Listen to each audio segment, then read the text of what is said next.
Well, guys, this was going to be my review for Violent Night. I guess that's going to go up tomorrow now.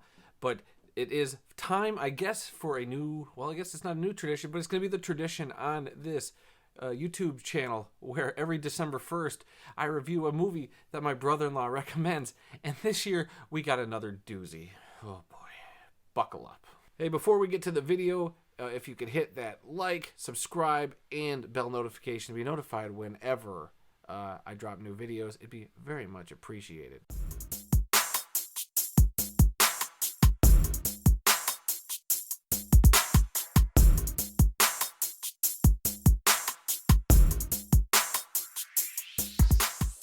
So yeah, guys, apparently it is tradition now to review a movie for my brother-in-law, because I made the mistake of asking him this year, what would this year's movie be, after the rousing success that was watching Robot Jocks last year, which was just chef's kiss terrible. And boy, I just can't believe that's something he was into. So this year I had hope. I had hope that he would give me something that I would actually sit down and enjoy. So he gave me the 1998 action film starring Kurt Russell, who I love. I love Kurt Russell.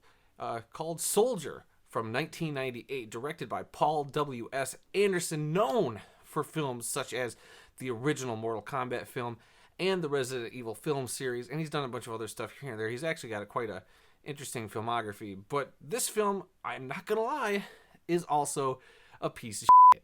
I was so f***ing bored during this that I was like, he did it. He somehow managed to outdo last year's pick of Robot Jocks, but maybe not. So, if anything, I was bored, but there was interesting stuff, at least in this movie. Again, another movie that is built upon these great concepts like the soldier program. I'm like, okay, this is interesting.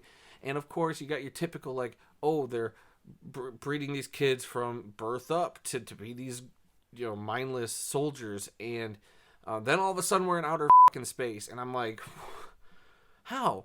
Where? All of a sudden we're just left turn into outer space. Like, we go from showing Kurt Russell in this montage at the beginning of, by the way, spoilers. We're gonna probably spoil this one because it's a movie that's over 20 years old.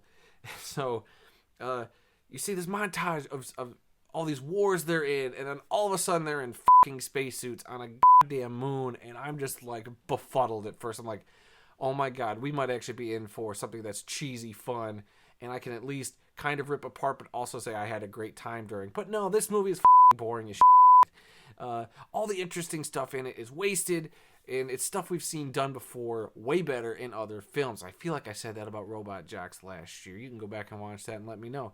But with this, Kurt Russell plays this soldier who gets outdone by the new crop of soldiers, these ones that are like test tubed and genetically altered to be perfection instead of just being born and then raised and molded into the perfect soldier.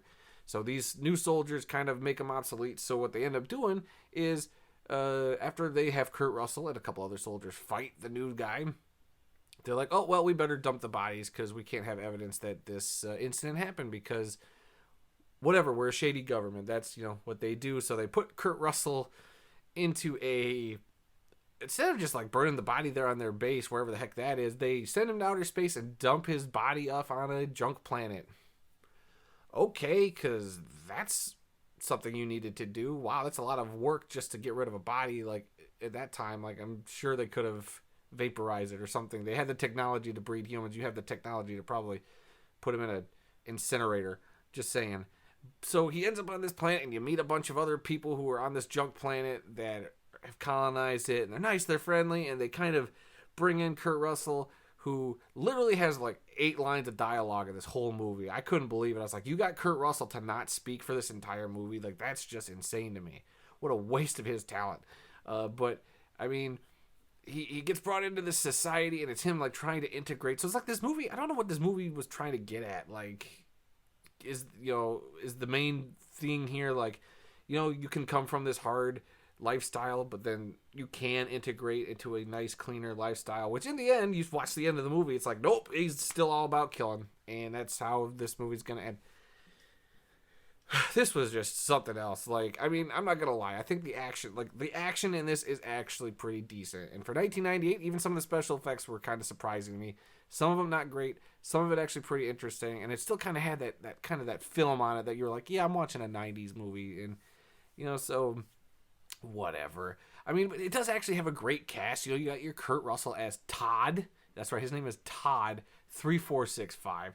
You have Jason Scott Lee, who was actually pretty cool, as Kane 607. Jason Isaacs, who a lot of people see from a bunch of different stuff, mainly Draco Malfoy's dad in the Harry Potter film series. Then you got like Connie Nielsen, who was actually probably my favorite part of this movie. Obviously, she was Wonder Woman's mom recently. And then you got like Sean Pertwee, who was Alfred in the Gotham series, and Gary Busey, who doesn't love Gary Busey? When Gary Busey's in a movie, you know you're in for a treat, or it's going to be something really bad, and this is the latter. And so, on the whole, though, this movie is so boring. At least it's an hour and a half. You get interesting concepts at the beginning, but it just veers off into just like, why are we doing this? What is this for? And like one of my favorite scenes to show how maybe not as thought through or as clever that this production thought they were being. Like, how do we show that Kurt Russell's going to teach this kid how to get over his fear? And there's one scene where, I guess this kid got bitten by a snake, and if he gets bit again, it's going to kill him. But so he like shows this kid like, hey, there's this deadly snake in the room. Instead of killing it and getting rid of this deadly snake, he goes, hey, just smack it with a boot. Smack it with a boot. And he's like showing him how to smack it with a boot. And after another incident, I think, they kind of cast out Kurt Russell's character there. And so he's gone for literally 30 seconds. And he's, kicked out of the village or the town for 30 seconds. And then the next scene, you see a snake into the bed of the parents of this little kid, the Connie Nielsen and Sean Pertwee characters. And then you're like, oh, shit, the dad's going to get bit or whatever. And then the kid comes in and, like, hits it with a boot 30 seconds after Kurt Russell leaves. And then they go, wow, we done f***ed up, and we should get Kurt Russell back because he taught my son how to get over his fear. Like, okay.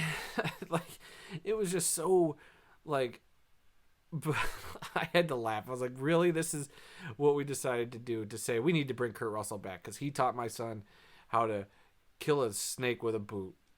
Okay, whatever. Like, movie logic, I guess. So, I don't know. Guys, I'm sure there's people who love this movie when, it was the 90s and, action, it was just another fun action movie. And if you like Kurt Russell, I'm sure this is appealing to you. But looking back on it now, boy, it didn't age well. And boy, is it not great. And I'll give it this, though. As boring as it was, at least the action was good enough and more entertaining than Robot Jocks last year. So my brother-in-law at least gave me a movie that's slightly improved. That's why I'm going from last year, I think Robot Jocks got a D. Well, guess what? This year, I'm going to give Soldier from 1998 a D+. That's right. We're going a full step up. So maybe next year he'll give me a film I can give a C-. I don't know. I really don't know what to expect. I feel like he's just purposely finding me bad movies just to hear me take a shit on something that he actually enjoys. And if, hey, you enjoy these, cool. Good for you. I'm glad you enjoy them. But man, it's a lot of work sitting through something like that. But so yeah, guys, have you seen Soldier? Is my brother-in-law, a jerk for making me watch these movies? Let me know. Just put those down in the comments below. I mean, I'd be very curious to find out. And don't worry, guys. The next review coming up is going to be for a movie I'm very excited about, Violent Night. Let's hope that's the cheesy, fun, like, bad movie. The cheesy, bad, fun movie that I was hoping this would be. So stick around and find out in the next couple of days when I get that up. So until next time, when I post that review, I'll be seeing you guys.